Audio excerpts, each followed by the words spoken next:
la oración.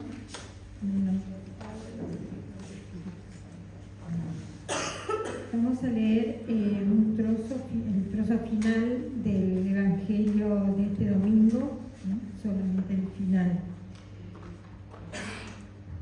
Se acercaban al pueblo, es el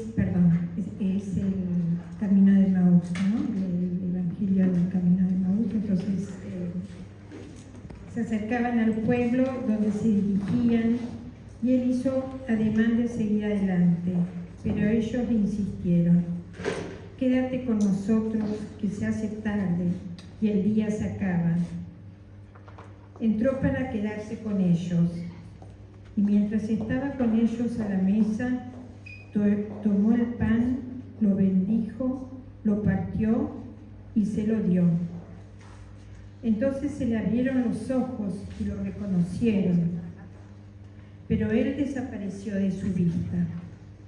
Se dijeron uno al otro: ¿no sentíamos arder nuestro corazón mientras nos hablaba por el camino y nos explicaba la Escritura?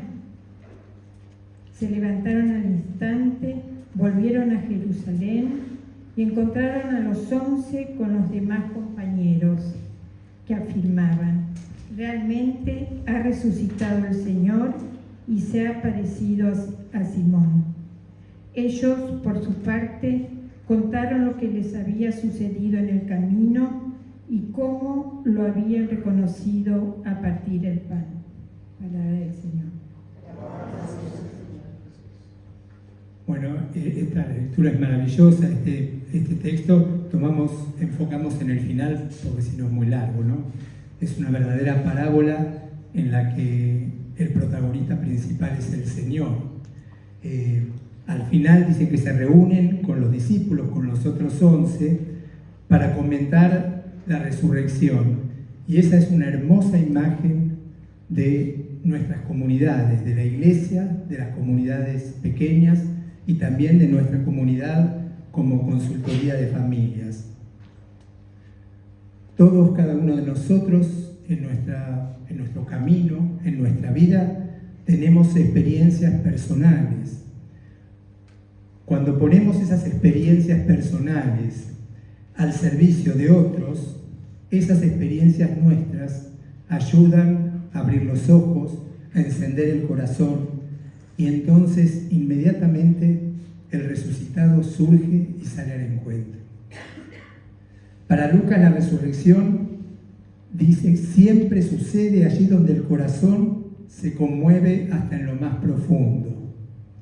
Y Paul Tillich decía que la resurrección sucede donde y cuando algo nos incumbe inmediatamente. En experiencias cotidianas, en almuerzos, en encuentros con amigos, donde realmente tiene lugar una conversación en la que los dos seres se vinculan de una manera especial a través de una charla, y es lo que hacemos nosotros. Es el resucitado mismo el que surge al encuentro. Hay una frase muy linda que la verdad que no recuerdo de dónde la leí, quién la dijo, que dice: Emaús no sucedió nunca, porque Emaús está sucediendo siempre.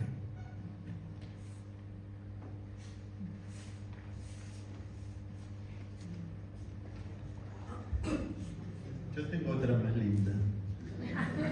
Emaús sucedió y está sucediendo siempre. Bueno, ¿cómo andan? ¿Bien?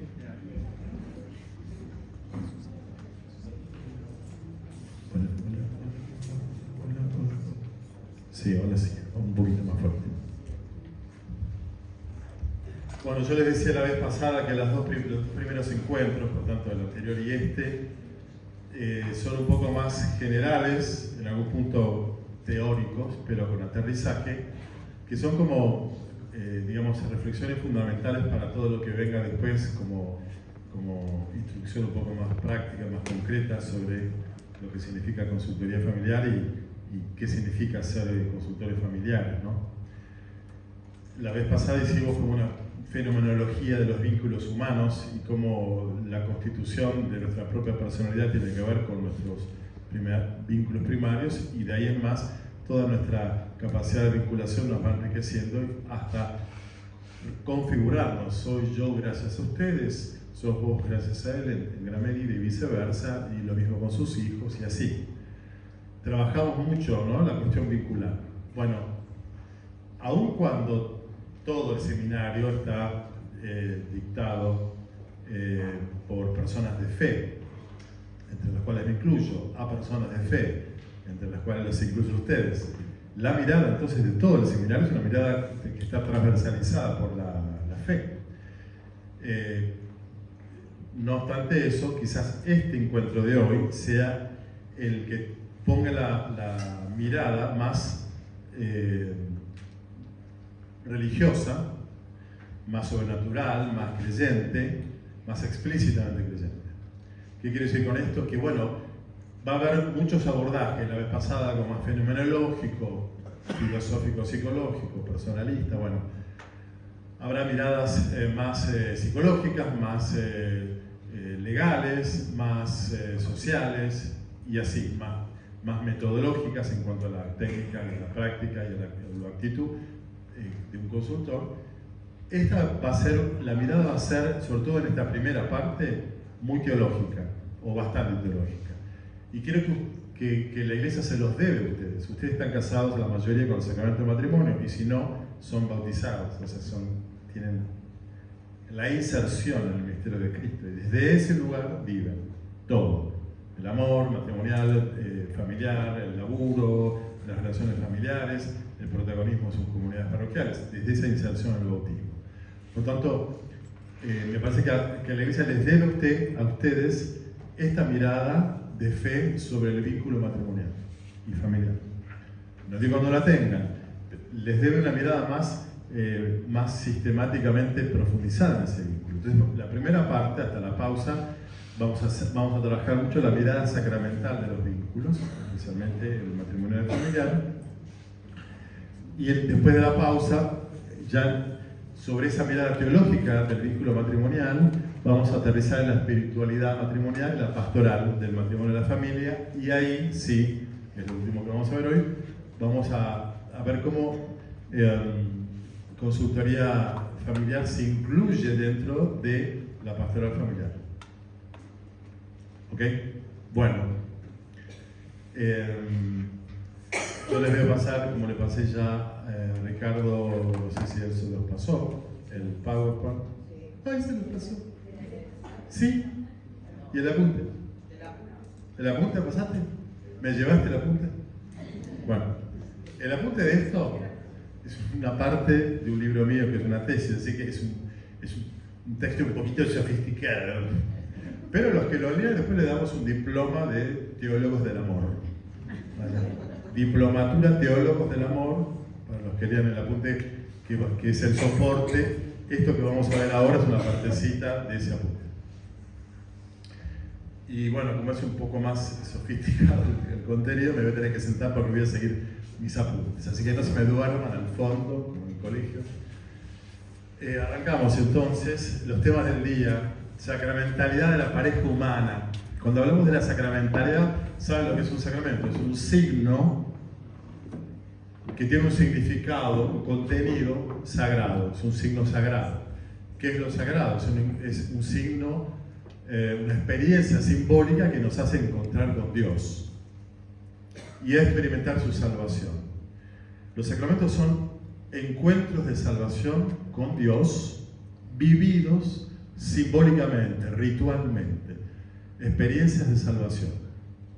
La inicial es el bautismo. Estamos, para los que vayan a la misa durante la semana, estamos siguiendo la catequesis del Evangelio de Juan sobre el bautismo, la charla con Nicodemo, y ahora el discurso del pan de vida, el pan de vida eterna. El nacimiento de la vida en Cristo, el bautismo, la nutrición de la vida en Cristo, el pan de vida eterna. Así que los sacramentos son experiencias simbólicas y vivas, reales, eficaces de la salvación que Dios nos otorga, su amor. Ustedes son el sacramento del matrimonio. El vínculo entre ustedes es una experiencia de salvación. En ese sentido, la la alteridad matrimonial, van a escuchar repetidamente acá la palabra alteridad. Alter es el otro, al alter ego es el otro yo. Alteridad es la condición otra del otro, el otro. La alteridad matrimonial es salvífica, salvadora. Salva al cónyuge, a la mujer, al hombre de la soledad, de la mala soledad. Entonces, ustedes pueden vivir el matrimonio como sacramento de salvación, como una experiencia salvífica, en el sentido de que Dios está presente en nuestro vínculo, salvándonos a través de nuestra propia dinámica, que es tan encarnada como el resto de los sacramentos, en el sentido de que son experiencias humanas. El lavado, comer, la palabra del perdón en el sacramento de la penitencia. Bueno, la experiencia más humana, claramente es un vínculo humano de amor entre el hombre y la mujer. A través de ese vínculo humano, asumido por la condición bautismal, Dios quiere hacerles experimentar su amor, su propio amor. Por eso muchos de ustedes sabrán que en el sacramento del matrimonio, ustedes son los ministros de ese sacramento. Por tanto, son ministros del amor de Dios. Breve síntesis. Vamos ahora a hablar de la condición sacramental de los vínculos humanos. Cómo, por ser humanos, varón-mujer, ya desde esa condición humana, y antes de que vayas a la iglesia a casarte y fuera de casa, desde la condición humana hay una experiencia divina en esa misma experiencia de la pareja. Después de la pausa, como les dije, vamos a hablar de la espiritual del matrimonio y la familia y de la pastoral familiar como conducción, animación, pastoreo de las parejas y de las familias, y dentro de ese contexto de la pastoral familiar, la consultoría familiar como un vínculo reparador. Reparador quiere decir que recibimos a los heridos de guerra, a los heridos del amor, a los que tienen el amor herido. Ahí. Bueno, avanzamos entonces. Vamos a la sacramentalidad de la pareja humana. Desde dos perspectivas lo vamos a trabajar. La principal es la antropológica. La otra va a ser la cristológica. Vamos a hacer una mirada de la sacramentalidad del vínculo de ustedes desde una mirada humana, antropológica, y desde la figura de Cristo, que es la que explicita para la Iglesia el don del amor de ustedes como un sacramento, ¿no? Y ahí entonces empezamos a trabajar estos temas: alteridad, nupcialidad, comunión. Alteridad significa la condición humana es una condición dual, varón-mujer.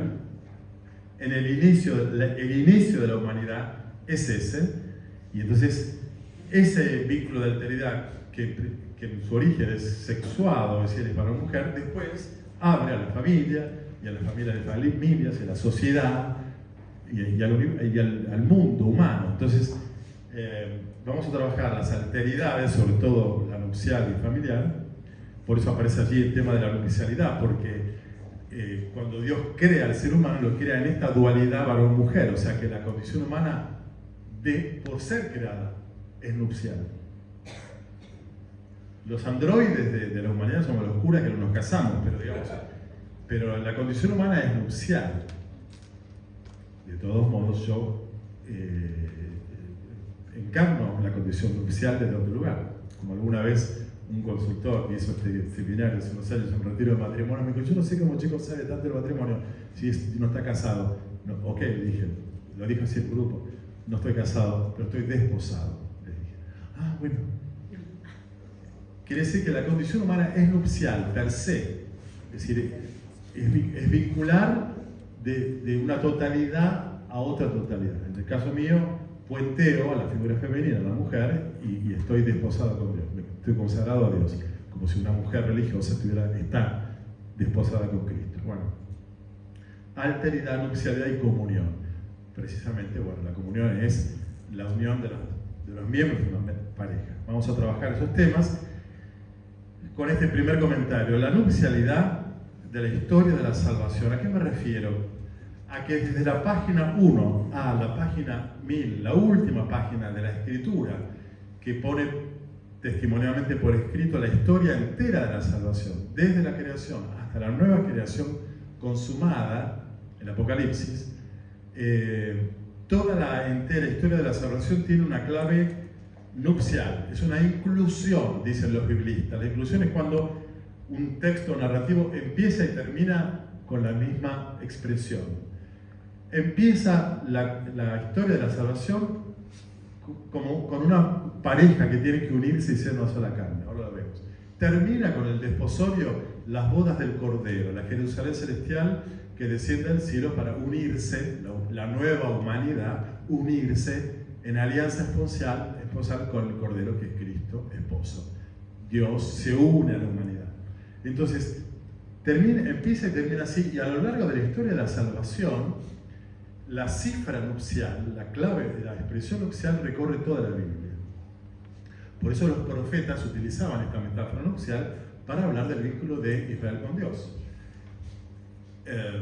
Dios quiere desposarse en una alianza de fidelidad con su pueblo, y como veremos, ese rol nupcial de Dios para desposarse con su pueblo lo va a cumplir Cristo, el esposo, o el novio o el esposo, solo uno de los títulos muy lindos que reside sobre Cristo. Por tanto, fíjense cómo la Escritura, la Biblia,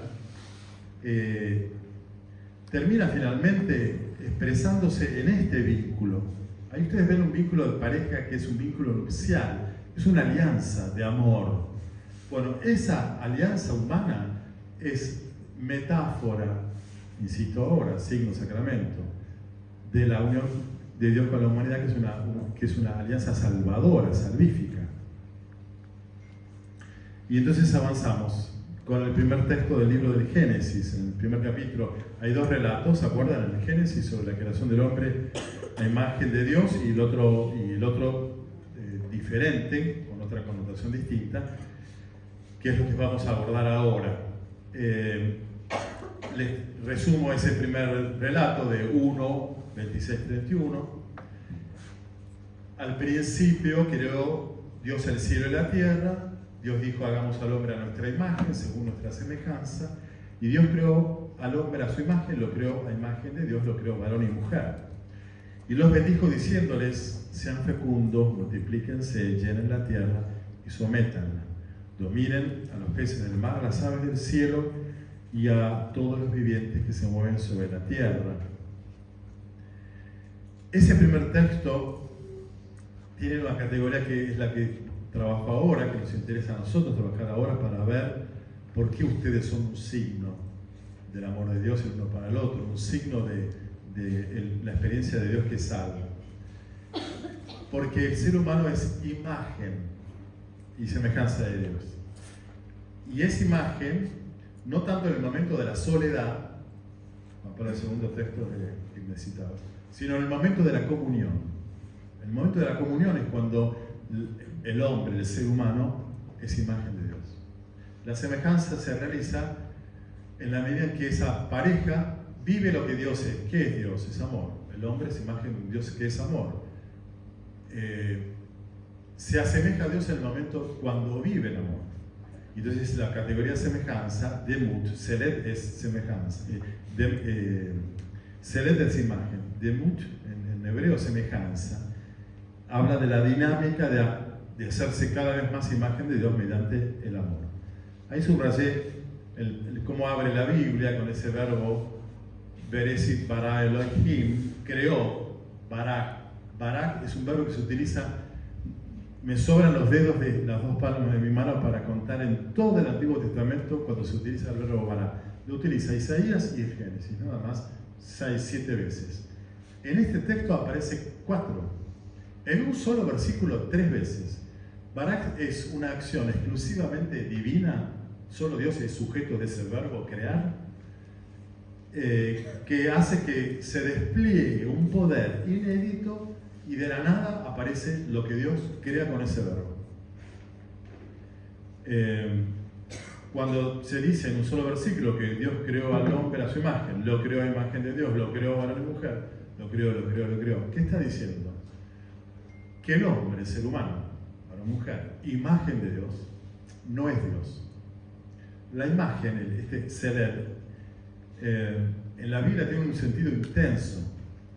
La imagen es la presencia de lo imaginado. A ver, el faraón en los distintos lugares de su imperio tenía la imagen del faraón. El emperador lo mismo. Denme la moneda con la cual ustedes pagan los impuestos, le dice, ¿no?, los cobradores. ¿De quién es esta imagen? Del César. Bueno, la imagen esa significa que acá está el César. Como diciendo, el poder imperial romano se hace presente a través de la moneda. Por tanto, la categoría imagen es presencia de lo imaginado, muy real. Por eso en el templo de Jerusalén no había imágenes de Dios. Y Dios, a través de los profetas, condena la construcción de imágenes de Dios. Por ejemplo, los ídolos. ¿Por qué? Porque multiplicás las imágenes de Dios y caes en la idolatría. La imagen es presencia de lo imaginado. Bueno, en el mundo no está Dios, sino a través de su visir, embajador, el ser humano. El ser humano es como Dios, pero no es Dios. Faraón no es Dios. Emperador romano, no sos Dios. Todos los antiguos, y hoy también, ¿no?, todos los poderosos de la tierra se autodivinizan. Para los que vieron la película esta del gladiador, el emperador Cómodo, búsquenlo, Cómodo en Google. El emperador Cómodo fue tal en Roma, tal. Su primer decreto fue de autodivinización. Yo soy Dios. El resto no importa. O sea, lo demás es de forma. En esa época, donde el poder estaba divinizado, se dice, y el poder significa que este escrito está hecho para los pobres judíos exilados en Babilonia, donde los dioses cananeos y el emperador persa era muy poderoso, más poderoso que Yahvé, que Dios. Este texto que está diciendo, no, todo el ser humano, todos los seres humanos son creación. Por eso este primer texto de la creación, más que de la creación, es un texto que está hablando de la desdivinización de todo lo que en la antigüedad se divinizaba. Los faraones, los emperadores, los astros, la luna, el astro mayor, el astro menor, el sol, están desdivinizados. También el ser humano. Por eso el verbo hará, diciendo, no, solo Dios es el Señor. Dios les confiere a la pareja humana el don de ser fecundos y multiplicarse. Sean fecundos no es una orden, es la comunicación de un poder divinísimo, dar vida, o sea, procrear. Genial Dios. Dios es el que es y te hace ser, nos hace ser. Wow. Pero además nos hace ser capaces de dar ser. Somos lo más parecido a Dios. Ponele. Porque vamos a hablar del pecado. Ahí está este texto, entonces, la pareja humana como la imagen de Dios, que se asemeja a Dios en la medida en que vive en su condición relacional y de amor. Y avanzamos con esta afirmación que brota de la condición de imagen de Dios. Imagen de Dios significa que es la única criatura en la tierra que puede comunicarse con Dios, porque se asemeja a Dios. Quiere decir que Dios hizo al hombre espiritual, ser humano. Ahora cuando estoy hablando de hombre, estoy hablando del ser humano, ¿no? Varón o mujer. Lo hizo capaz de Dios, lo hizo espiritual, capaz del diálogo, del encuentro con Dios. Por tanto, entonces, el hombre, varón o mujer, imagen de Dios, tienen algo tienen una condición relacional respecto de Dios y respecto de la pareja, en el sentido de que son semejantes el hombre y la mujer, pero no son iguales. El hombre con Dios es semejante, pero no es igual a Dios. Entonces, en la relación pareja humana, donde hay semejanza, pero no igualdad, hay semejanza en la diferencia. Y en la medida en que como lo veremos enseguida, el gran pecado humano es no diferenciar. Yo no soy Dios. En la pareja, ¿cuál es el gran pecado? Lo digo al revés, lo anterior. El gran pecado es yo creerme como Dios. Bueno, no soy Dios. En la pareja, ¿cuál es el gran pecado? Yo, y no el otro. Yo y no el otro es yo soy todo. Por tanto, el pecado de la pareja es la cancelación, el ninguneo, el desprecio, la falta de empatía, reconocer la semejanza y la diferencia. Es el gran desafío de nuestra relación con Dios y de las relaciones recíprocas. Si yo me creo Dios, peco contra Dios. Si yo me creo exceso de yo en la pareja, peco contra mi cónyuge. Dios entonces aparece como el tú esencial del hombre, abierto, el hombre por ser espiritual, hacia Dios, de tal modo que no es un accidente, tipo, no es un opcional, tipo, si no me relaciono con Dios igual soy hombre. No. La esencia del ser humano es ser imagen abierta a la relación, a la comunión con Dios. Esta frase de Guardini que me quemó la cabeza cuando era seminarista, de ahí más me acompañó hace 50 años. Romano Guardini, un filósofo ítalo-alemán. Mi ser yo, de modo esencial, consiste en que Dios es mi tú. Es decir, cuando Dios creó al hombre a su imagen, lo puso al ser humano en una relación con Él, constituyente. Él me hace ser yo, y mi relación con Él es la que me da mi propia identidad. ¿Quién soy? Soy su hijo, imagen y semejanza suya. ¿Qué es el hombre al margen de esa relación? Ser creado a imagen de Dios significa entonces haber sido puesto en una relación yo-tú esencial, aquella que no puede desaparecer. Y entonces, sostenido esto, mi relación esencial con Dios por ser su imagen, saltamos a la persona humana, al ser humano, también como un ser en relación, ahora lo planteo a nivel más horizontal, más interpersonal, intersubjetivo, humano. Precisamente mi capacidad de vincularme con Dios, porque soy espiritual, me da la capacidad de relacionarme también a nivel horizontal. Si me puedo vincular con Dios porque soy espíritu, puedo vincularme con otro ser que es espíritu, mi mujer, mi marido, mis hijos, mi prójimo, mi ser humano. Mantengo una relación con mis pares, el primer par de todos es la pareja, pero también con todos los seres humanos y con más razón sobre el mundo. Es decir, el hombre no es inferior al mundo, sino que es imagen de Dios al mundo y puede vincularse con el mundo de un modo libre. No nos estamos vinculando bien con Dios, no nos estamos vinculando bien unos con otros, no nos estamos vinculando bien con la naturaleza, con el medio ambiente, ¿no? Con la famosa crisis climática y toda la cuestión. Ya veremos por qué. Lo cierto es que esa relación yo-tú que mantengo con Dios habla de mi capacidad de relacionarme yo-tú a nivel humano. El hombre es imagen de Dios porque es capaz de amar, se asemeja a Dios en el acto, en el hecho de amar. Y ya acá entonces, la pareja humana se parece a Dios, es signo de Dios en el amarse recíprocamente. Hay una sacramentalidad entonces estrictamente humana que la viven los creyentes desde la fe cristiana, los no creyentes desde ninguna fe, o los creyentes de otras religiones la viven igual. Es la pareja humana la que en el acto de amarse habla de Dios. La radical apertura del hombre a Dios y a los demás habla entonces de nuestra esencia como criaturas, como seres necesitados, referidos a otro, todo lo que vimos la vez pasada. Somos un ser en relación. Y esto brota de nuestra experiencia de finitud, de limitación. Te necesito, nos necesitamos. Reconocer y vivir la alteridad es admitir que yo no soy todo, que nos necesitamos el uno al otro, los unos a los otros.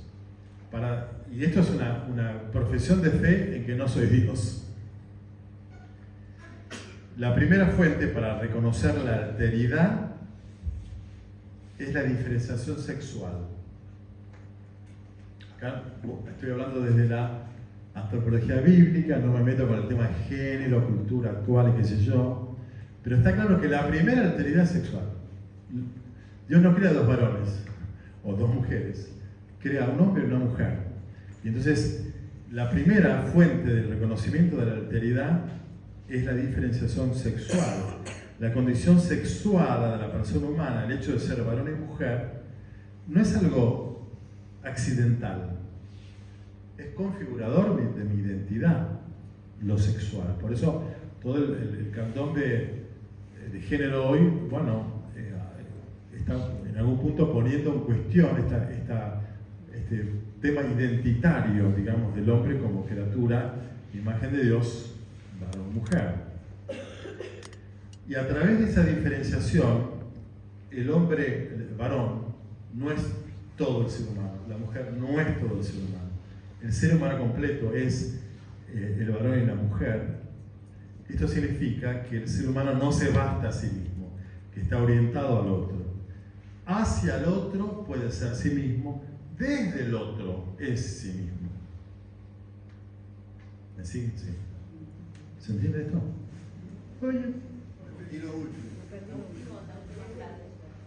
Ser humano es posible yendo hacia el otro y desde el otro, queriendo ser madre, padre,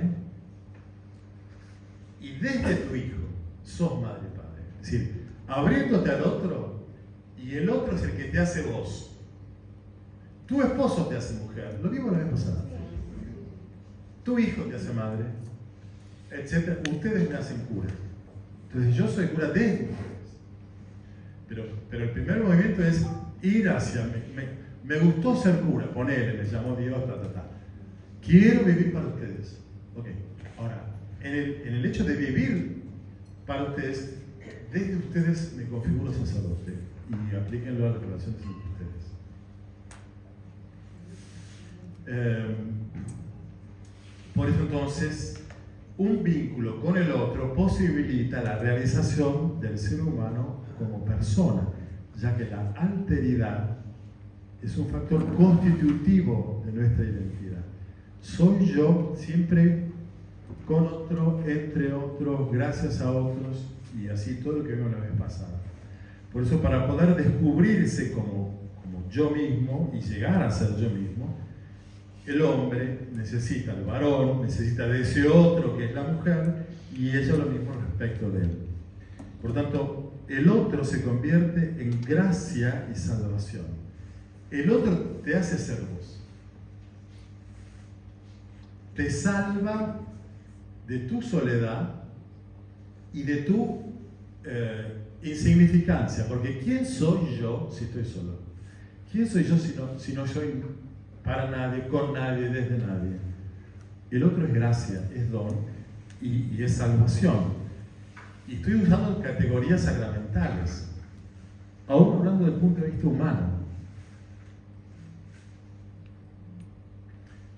Si vamos al segundo relato de la creación y salto, fíjense, salto de Génesis 1, capítulo del relato sacerdotal, al segundo, vamos a trabajar estas tres cuestiones: soledad, alteridad y comunión.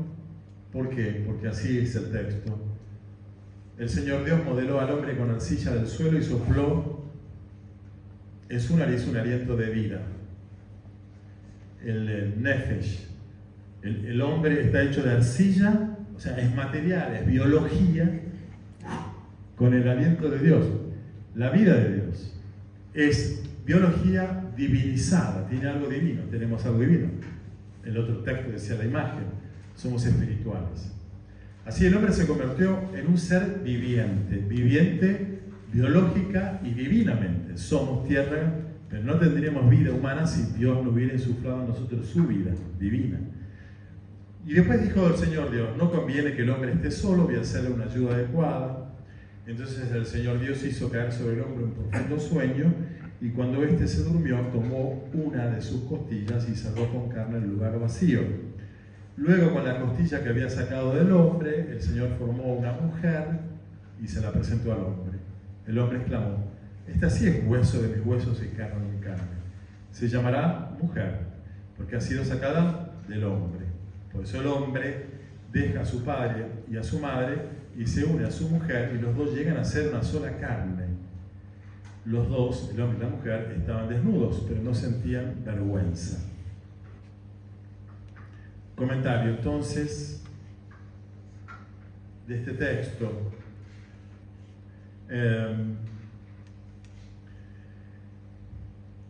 La frase "no conviene que el hombre esté solo" es lo que va a dar sentido a toda la narración de la pareja humana en este segundo relato.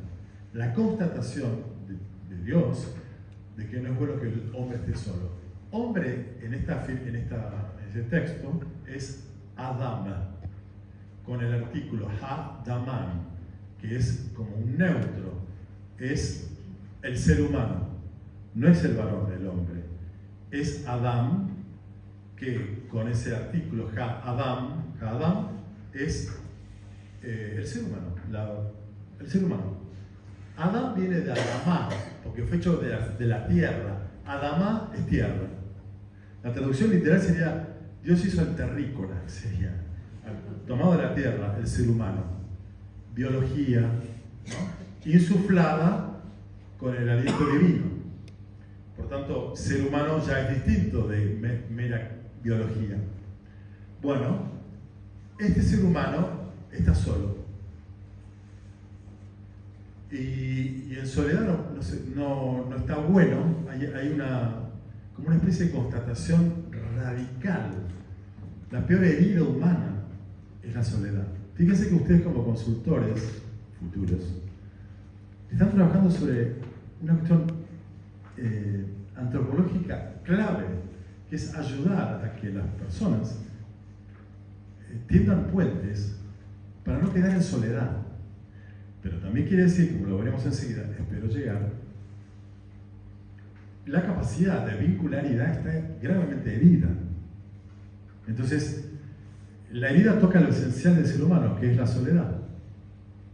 Lo cierto es que después de constatar eso, Dios dice: no conviene que el hombre esté solo, voy a hacerle una ayuda adecuada. Ayuda adecuada. No es una ayuda pragmática, tipo me ayudas en la cocina, me ayudas con las tareas. No. Eser kenegdo en hebreo. Eser kenegdo es una expresión también bastante sofisticada. Es una ayuda esencial, poderosa, sin la cual es imposible vivir. Se utiliza 3 veces en el texto de la creación de la pareja. Se utiliza 6 veces para hablar de potencias extranjeras hiperpoderosas que nos pueden venir a salvar a Israel, que era chiquitito. Hoy sería la OTAN con Ucrania versus Rusia. Eso es ser que es una ayuda poderosísima que nos viene a salvar. 9 veces. 16 veces se utiliza para Dios. Ayuda, ven en ayuda, en auxilio, sé mi protección. Ese título tan hiperpoderoso se le aplica a la creación de la ayuda adecuada para el hombre. Ustedes escucharon, lo ponen un tarmedá, en hebreo, un sueño que lo pone al hombre en estado de docilidad, de pasividad, como cuando te anestesian para hacerte el estudio, ¿viste? Lo ponen ahí adormecido y Dios interviene en el Adam. La mujer no fue sacada del varón, fue sacada del hombre, del Adam, del costado, la costilla, le saca a la mujer, le rellena la costilla y se la presenta al hombre. Se llamará mujer, dice el ser humano, porque fue sacada del ser humano, fue sacada del hombre. El hombre dice eso, perdón, se le presenta al hombre, el hombre dice fue sacada del varón. Pero el que lo dice no es el varón, es Adán. Adán está diciendo algo sorprendente, porque dice, se llamará mujer porque fue sacada del varón. Recién cuando sale la mujer del Adán, del ser humano, el Adán se identifica como varón. ¿Qué quiero decir con esto? Que solo se es varón ante una mujer y que solo se es mujer ante un hombre. Ish, Isha, es el texto hebreo. Se llamará Isha, mujer. ¿Por qué? Porque fue sacada de Ish, del varón. En el lenguaje está queriendo decir algo. que la mujer es semejante al varón. Tiene el mismo nombre, solo que en versión femenina. Como si dijera hoy hombre-hembra. Dos palabras, dos letras que cambian, y está hablando de que este Adán, de que este ser humano es varón y mujer. Para que se complementen y se unen, llegan a ser una sola carne. Por tanto, fíjense que en una cultura tan patriarcado al palo, digamos, como estamos hablando de muchos siglos antes de Cristo, y sin embargo, la visión revelada del ser humano es una visión desde el relato anterior, imagen y semejanza, varón y mujer igual en dignidad. Ahora, Ish y Ya, varón y mujer, constituyen el ser humano, el Adán. Están equiparados. Y el nombre habla de eso, el nombre varón-mujer, en el texto hebreo Ish y Ya. ¿Se entendió o los confundí mucho? ¿Se entendió? El narrador juega con las palabras para expresar algo que él ve, ¿verdad? También, que él, inspirado por Dios, quiere decir. ¿Qué quiere decir? Que el ser humano, el Adán, no, digamos, en la soledad no se autoabastece. Dios genera la dupla desde el ser humano, la dupla varón-mujer. Que el hombre dice, ah, sí, este es hueso de mis huesos y carne de mi carne. Esa es una expresión que también en castellano existe, es de mi sangre, o sea, es parienta mía, es familiar mío. La reconoce como a la mujer como humana. ¿Qué tiene mío? Tiene la costilla, o su carne, sus huesos y su carne. La humanidad. Ella es tan humana como yo soy humano. Tiene mi humanidad. Ahora, fíjense, vamos a ir abreviando. El hombre descubre que la mujer tiene algo de sí mismo, en versión Isha, en versión femenina. Esto es recíproco. La mujer tiene algo de varón, en versión femenina. Lo dije al revés en el anterior, ¿no? El hombre tiene algo de la mujer, ella tiene hueso de mis huesos y carne en mi carne. Ella tiene algo, él tiene algo de ella en él que está en versión masculina y ella tiene algo de él en versión femenina. Quiere decir que el hombre tiene algo de femenino, la mujer tiene algo de masculino.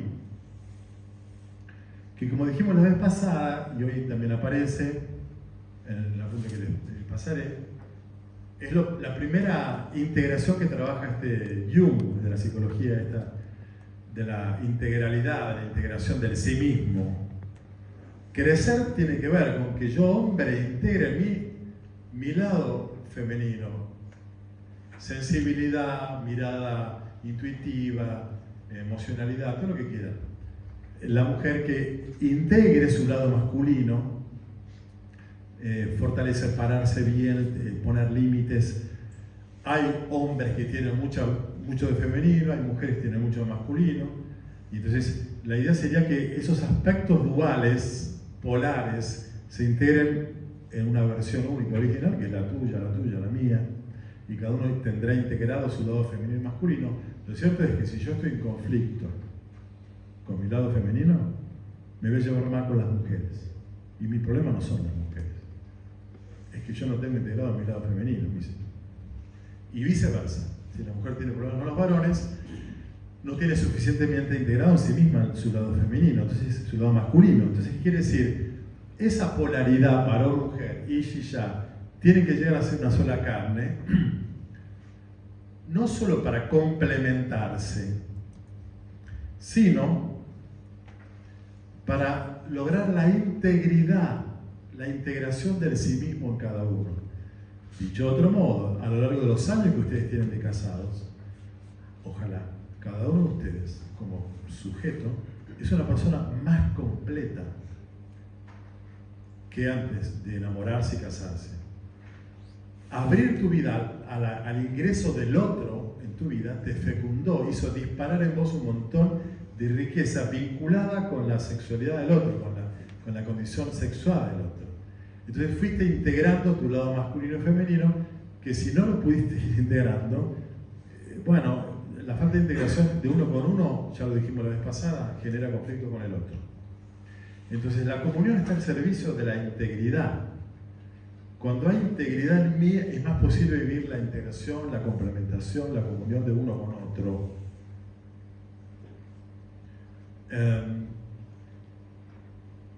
Por eso es que el otro no es un complemento mío, en el sentido de que es una prótesis. Tipo, me amputaron una pierna, me falta una pierna, por suerte tengo la prótesis. Yo una vez entrevisté a una pareja que no se mojó, de novios, estaban por casar. Nunca vi un hombre chico tan narcisista, pero tan narcisista, que hablaba él y hablaba él, la mujer, la chica callada. Entonces hablaba desde el ego más impresionante. Pero ¿ella qué es para vos? Ella es como mi brazo derecho, me dice. O sea, no era otra, era una parte de él, una periodista que lo ayudaba, porque ella hacía un montón de cosas que él no. Entonces yo le pido a la chica y le digo, ¿vos qué decís de esto? No, bueno. Y bueno, les di esto en 15 minutos diciendo, flaco, ella no es una parte tuya, no es una prótesis tuya, no es lo que a vos te... Ella es ella. Ella. Entonces nadie es parte del otro. Ella o él te pueden complementar funcionalmente, operativamente, tareas culinarias, domésticas, de crianza, de laborales. Sumamos los ingresos salariales de cada uno. Sí, se complementa. La complementación está divina. Nosotros nos complementamos muy bien, somos un dream team, somos un equipo, me dicen. Pero van en líneas paralelas.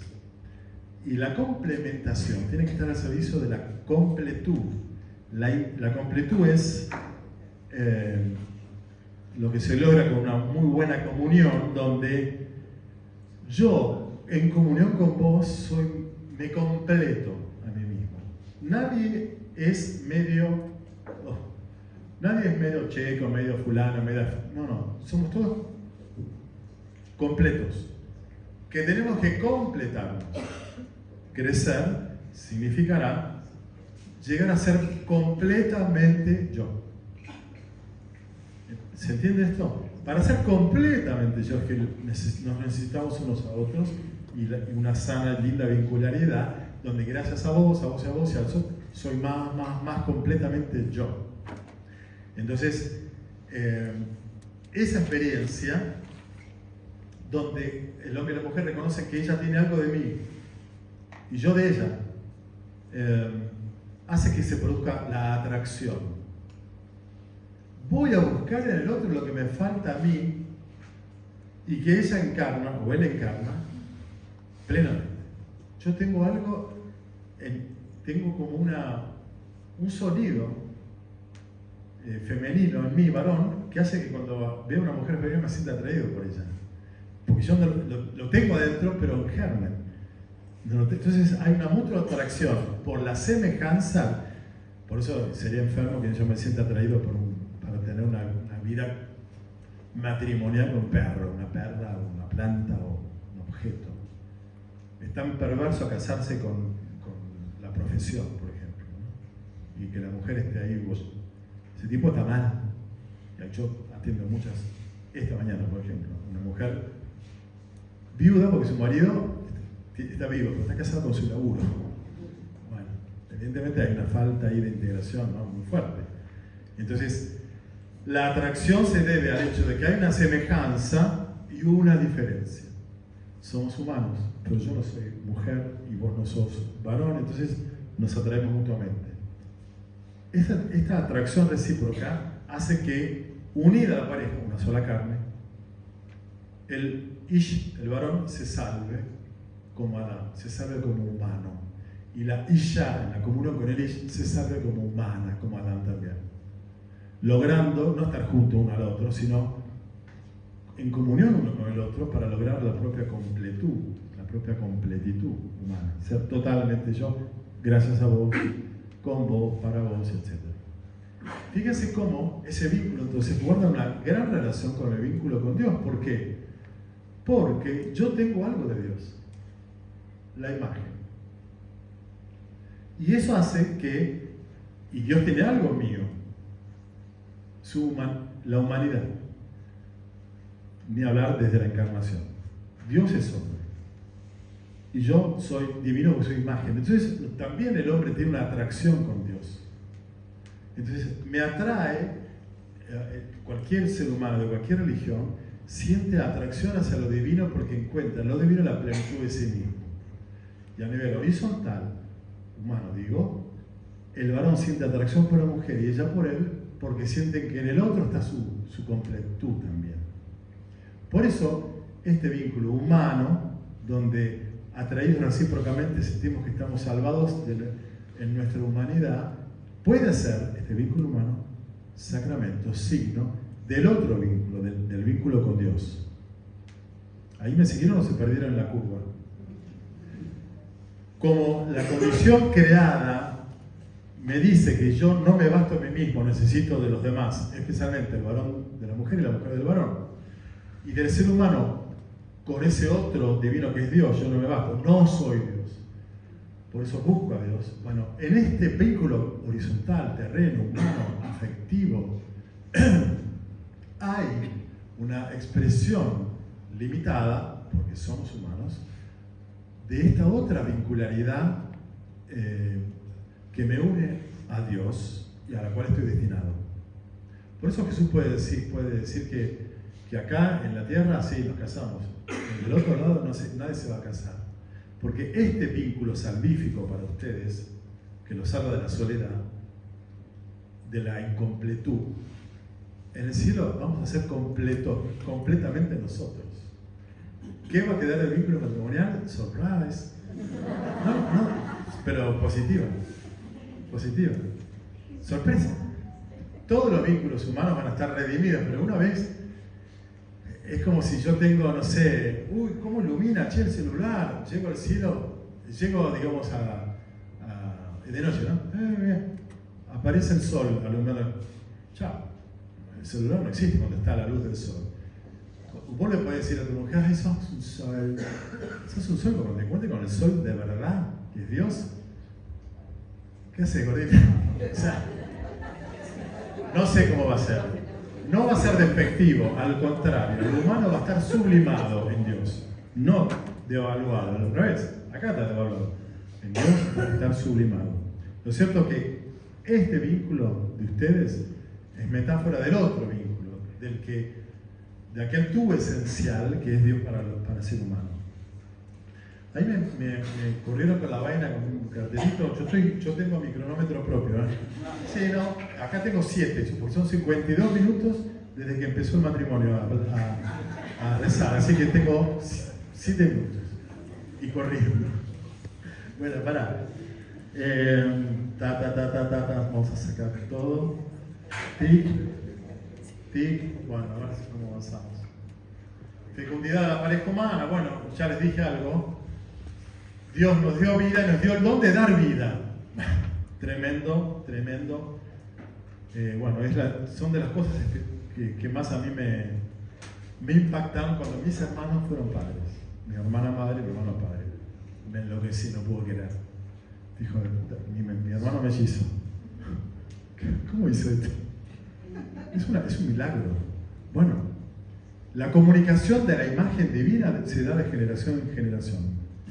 ¿No? Tienen la capacidad de ustedes de transmitir, aparte de la carga genética, la imagen de Dios. Dios crea a cada ser humano a través de la procreación de cada ser humano. Dios es mi creador, no el de Adán y Eva, Dios me creó a través del gesto procreador de mis padres. Poderoso, por donde lo mires, la pareja humana. Y fíjense cómo hay acá, bueno, sí. Dios, eso ya está. El don de la pareja, signo del don divino. También catequesis de Juan Pablo II dice el Papa Juan Pablo que la mujer fue dada al hombre y el hombre fue dado a la mujer. La mujer es para el hombre un don y ella para él un don. Ustedes me dirán, bueno, ponele. caso es un garrón. No ustedes que están amorosamente unidos, pero a veces. Pero es un don, es un regalo. Porque es don, es signo, metáfora, de otro don. Porque así como ella o él quieren donarse, quieren ser tuyo, Dios quiso y quiere donársenos, quiere ser nuestro Dios. Y entonces, en el recíproco don de sí mismo de la pareja, Dios está metido. Dios quiere ser tuyo a través de ella, que quiere ser tuya. Dios quiere ser tuyo a partir de él, que quiere ser tuyo. Por eso se habla de esa sacramentalidad de la pareja humana. Y tengo que saltar el pecado. Ahí está. Vamos al pecado derecho. El pecado aparece en el Génesis, cuando aparece en el segundo relato de la creación. Ish y Ya van a ser una sola carne. Fenómeno. Listo. Escena siguiente. Corten acá, escena siguiente. Ting, aparece el árbol, la serpiente, que la seduce a la mujer al hombre, comen de la manzana, que no podían, la manzana del árbol prohibido, que no podían, pues si no iban a ser como dioses. ¿Vamos a ser como Dios? Morfemos. Claro. Entonces, ¿qué es el pecado? Una pretensión contra la alteridad. Yo soy Dios. Acá me están diciendo que si yo hago esto, soy Dios. Ah, genial. Nosotros no somos Dios. Genial. O sea, yo soy todo. Dios no existe. Yo soy Dios. Ahora, esa cancelación de Dios, porque ahora soy yo Dios, no pueden probar el árbol. Esa fue la pretensión. Después se deriva a nivel horizontal. Yo y no vos.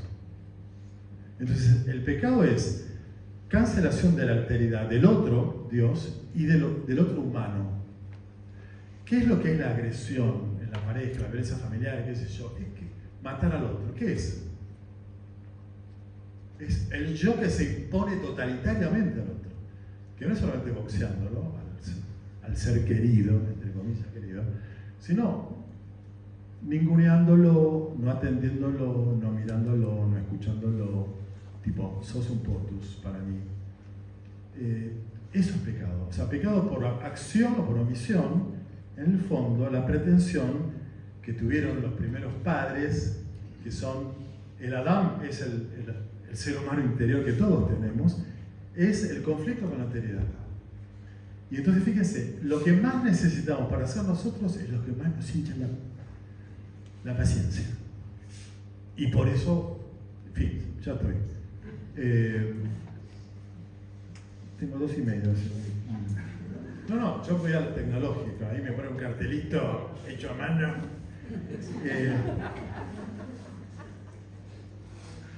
El desconocimiento de la alteridad.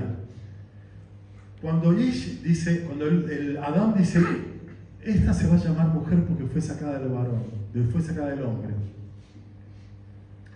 Bueno, la creación, en el segundo relato, es creación de la alteridad. El hombre descubre la genialidad, la atracción que provoca la alteridad del otro. Esto fue, la tentación va contra eso. Puta, ahora la tengo a la chirusa esta al lado mío, ¿entendés? O sea, es el conflicto con el otro, que nace del conflicto con el otro. El pecado es negación de la primera alteridad, que es la yo soy Dios y Dios no. Yo soy todo y vos te callas. O vos no existís. Y entonces, en el fondo, consultoría familiar y pastoral familiar, como pastoral del vínculo, lo veremos después del recreo, es sanar alteridades heridas. O sea, sanar la humanidad del varón y de la mujer. Porque sin el otro no se puede ser uno en plenitud. Dicho eso, necesariamente usted termina con el pecado, no. Por suerte vino el Salvador. ¿Quién es?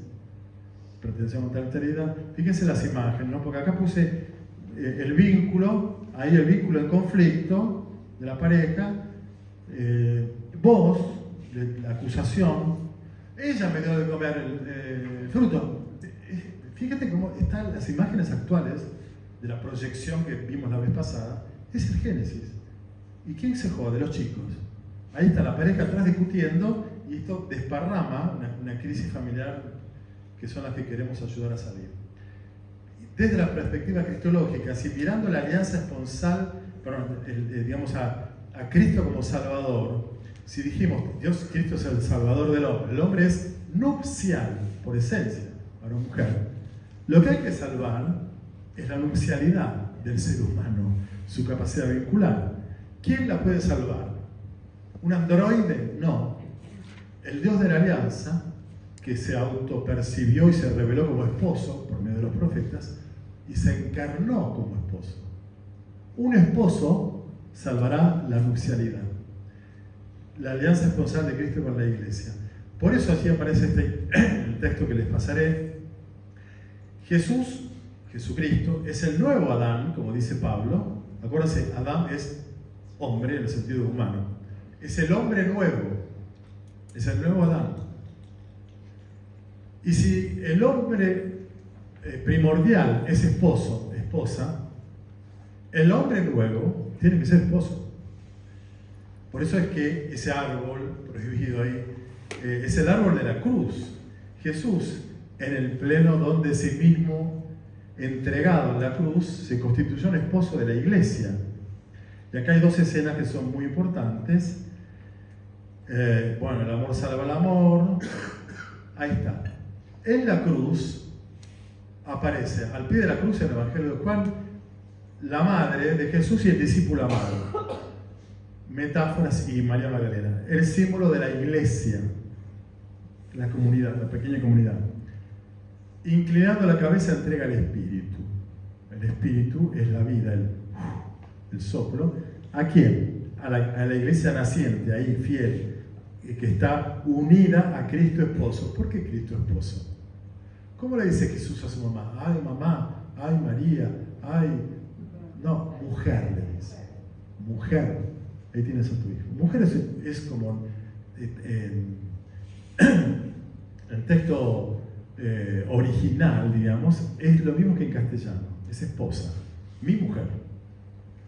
¿Cuándo le dice Jesús a ella, mujer, a María? ¿Cuándo? Por primera vez. Boda de Caná. Boda de Caná. Donde los novios no existen.